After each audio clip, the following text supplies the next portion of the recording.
Hello everyone, this is the Theoretical Doctor and welcome back to my channel. If you're new here, welcome. This is a series on the chapter Immunity of Chapter 6 of the STPM Semester 2 Biology series. Check out the full playlist on my channel. If you want access to flashcards on this topic and other videos, do click the link below. It is available on my Pinterest and slides on this topic are available on my website. In this video, we will be continuing on the concept of self and non-self plus mechanism of immune suppression in HIV, whereby we will dive into the definition itself of self versus non-self, the types of transplantations, the concept of self and non-self in organ transplant, prevention of tissue rejection, as well as the topic on human immunodeficiency virus, otherwise commonly known as HIV, where I will touch on the mechanism of immune suppression, symptoms, as well as the transmission and prevention. Self versus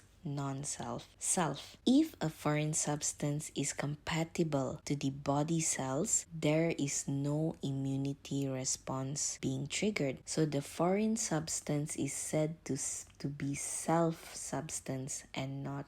So self, meaning it's compatible, not gonna be rejected, even though it's a foreign substance. The immune system doesn't respond to self antigens. This is because the MHC antigens are already present in the early stages of embryonic development, meaning when the fetus is being formed or during pregnancy. So the immature immune system cell encounters and binds with these antigens, and these cells will be destroyed. So if, let's say, there's any malformed cells that's a bit off, a bit alien to the body, the immune system would have rejected it then during the embryonic development. Only those immune cells that do not respond to the body's own molecules are retained. So that's for self. Non-self. If a foreign substance is incompatible to the body cells, immune response is being triggered. So the foreign substance is said to be non-self substance and is rejected. So it's the opposite of self. Non-self, not compatible, immune response triggered and rejected. So the ability to distinguish self from non-self depends on the class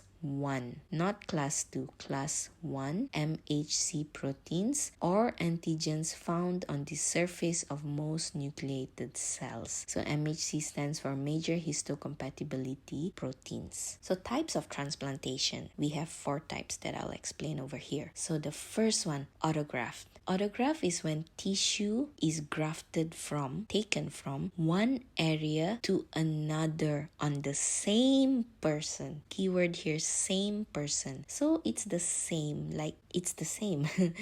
just different location. There will be no rejection by the body's immune system. An example of this can be the artery that's harvested from the leg, from the femoral artery that is used in heart in bypass. Or another example would be skin taken from the thigh and used to cover other areas of the body. So it's from the same person, it's not going to be rejected. The next one is isograft, transplanting tissue between two genetically identical people. Keyword here, genetically identical. So still there's no rejection because the tissues will have the same self-antigen markers. This is seen in identical twins. If one twin were to donate an organ to another identical twin. Then we have allograft. So tissue which is transplanted from one individual to a genetically different, keyword here, genetically different individual of the same species. So there is a very high chance of tissue rejection. When an organ is being transplanted from one person to another, such as from a stranger to another complete stranger, as with most organ transplantations, or from a parent to their child, or even from a non-identical twin,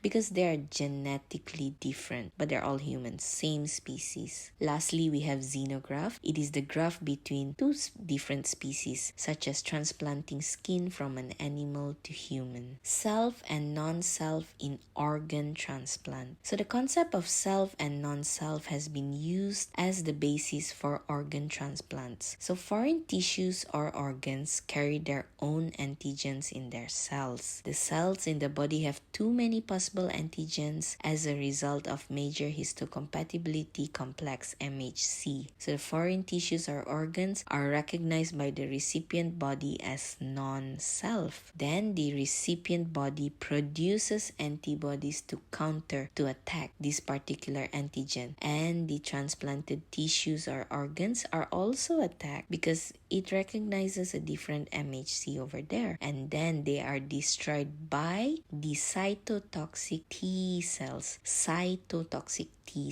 So the tissue or organs concerned are rejected by the recipient's body because they're being attacked, and obviously that organ is not going to function. Prevention of tissue rejection. There are multiple ways that you can do to reduce the likelihood of a tissue being rejected or an organ being rejected. So first would be tissue matching, second exposure of lymph tissues and bone marrow to radiation, and third immunosuppression. So tissue matching. Before transplants are performed, tissue compatibility tests must be done. So the tissue donors must match the host tissues. If all the MHC antigens are matched, there is 95% chance of transplant success. So the degree of match is much higher between close relatives or immediate family than between non-relatives. Exposure of lymph tissues and bone marrow to radiation, meaning before that. So this is important because this will inhibit the production of body defense cells, because remember, T cells and B cells are bone marrow derived. Only T cells will mature in the thymus. So this is important because it will lower the risk of rejection if radiation were to be performed on the bone marrow and the lymph tissues. So lower risk of rejection of the donor's tissue or organ. There will be some side effects and an increased risk of infection because they're exposed to radiation, meaning you're gonna kill all these immune cells. So there's increased risk of infection during this treatment. Lastly is immunosuppression. They usually give this after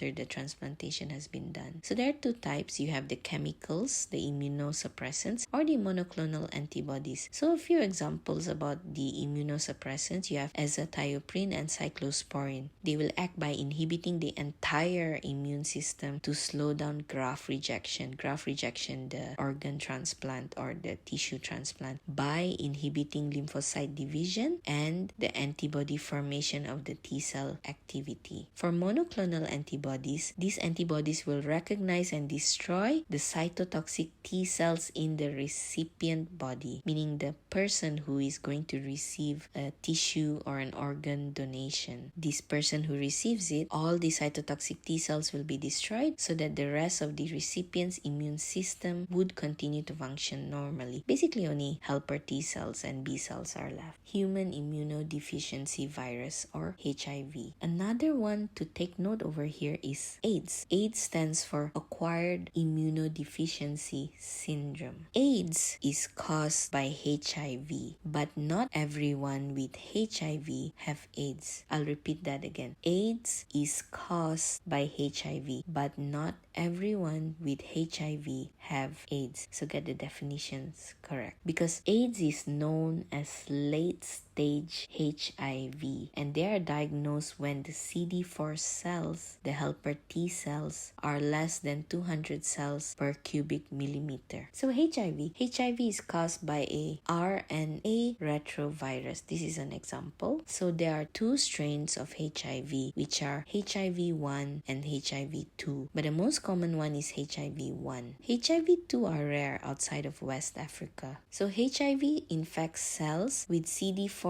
molecules on their cell surface membranes, such as the helper T cells, the T4 cells, macrophages, and some B lymphocytes. During an infection, the HIV virus, they enter the body of a person. During an infection, the RNA retrovirus enters the body of a person and attaches to the CD4 receptor on the membrane of T4 cell of the helper T cell, or basically any cell that have CD4 and the MHC, and and fuses with the plasma membrane of these host cells. So what happens is after they fuse, the coat proteins are removed by the enzymes and the RNA molecules, and then reverse transcriptase of HIV enter into the host cells. So the reverse transcriptase catalyzes the synthesis of a single DNA strand complementary to the viral RNA strand. So the RNA of the retrovirus will reverse transcriptase to form a single DNA strand, and then a second DNA strand complementary to the first is then formed, catalyzed by the same enzyme. So the double-stranded complementary DNA is incorporated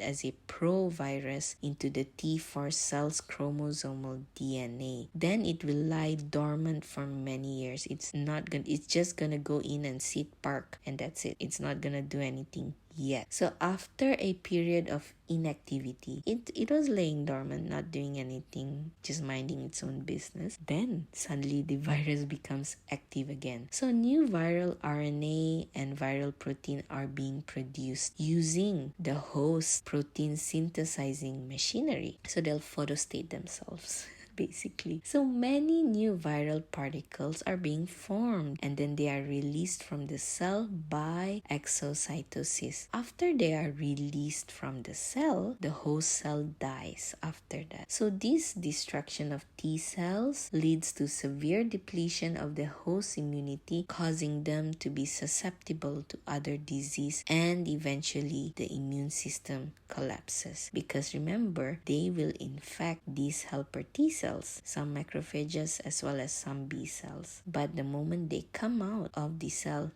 dies. So imagine if suddenly like all this retrovirus decides to come out. It's gonna be a very big accident in the body. A lot of immune cells are gonna die. So then that's why suddenly there is a severe, very bad depletion of the host immunity, and eventually the immune system will collapse. So here are a few symptoms I actually came across in the Oxford book. So they divide it into a few stages. The initial stages, no symptoms, they're just carriers, because remember the provirus is going to lay dormant for many years. Then you have the second stage of infection. So there's fever, drastic loss of weight, persistent cough, fatigue, recurrent bouts of diarrhea, meaning constantly having diarrhea, candidiasis, and swollen lymph nodes. Then you have the third stage of infection. So there's pneumonia, pneumocystis erovecchi pneumonia, PCP in particular, but for your syllabus you don't really have to remember this. You just need to remember pneumonia, because there's actually many types of pneumonia. Then you have Kaposi sarcoma, lymphoma, and mental disturbances. And then that which occurs within the next 2 years after the person has been diagnosed with AIDS. So remember, not everybody with HIV have AIDS. AIDS is caused by HIV, and AIDS is a late stage of HIV. So we're talking about this, usually when a person comes in, they are in the second stage of infection, or sometimes maybe even in the third. That's when they found that, they actually have HIV. But some of them, they choose not to have treatment, and that is when that will occur. So the transmission and prevention of HIV. Let's go into transmission first. So it's found in bodily fluids such as the blood, semen, and the vaginal fluids of the carrier. So transmission can occur when there is blood transfusion, basically when the bodily fluids enters a healthy person. This is through blood transfusion, transfer of semen, or vaginal fluid from the carrier. So there are multiple modes. First one, having multiple sex partners, because some of the sex partners could be HIV carriers but have yet to show symptoms. We do not know. Sharing of needles or syringes with an HIV carrier, or sometimes needle stick injury. We see this a lot in healthcare workers. Vertical transmission, so from the mother to the fetus, if the mother is a carrier and they are able to cross the placenta before birth. So that's why some babies may be HIV, since since birth. And then you have blood transfusions from the carrier to the recipient. So how to prevent this? First of all, the usage of condoms during intercourse for people with multiple sex partners. So this is important to prevent not only the transmission of HIV but other sexually transmitted infections as well. And then you have abstinence or restriction to one sexual partner only. You have risk reduction, so basically to prevent drug abuse and to avoid sharing of needles and syringes. Blood donation screening. Screen all donated blood for the presence of anti-HIV antibodies, and this is being done now. Avoid sharing of personal hygiene products with carriers such as razors or toothbrushes. And finally, public education about the disease. If you've reached this point, thank you very much. Hit the like button if you found it helpful, as it does help in reaching out to others as well. Do support my channel by pressing the subscribe button so I will know, and it gives me motivation to continue producing content like this in the future. And finally, share this video to those who might find this helpful. See you in the next one.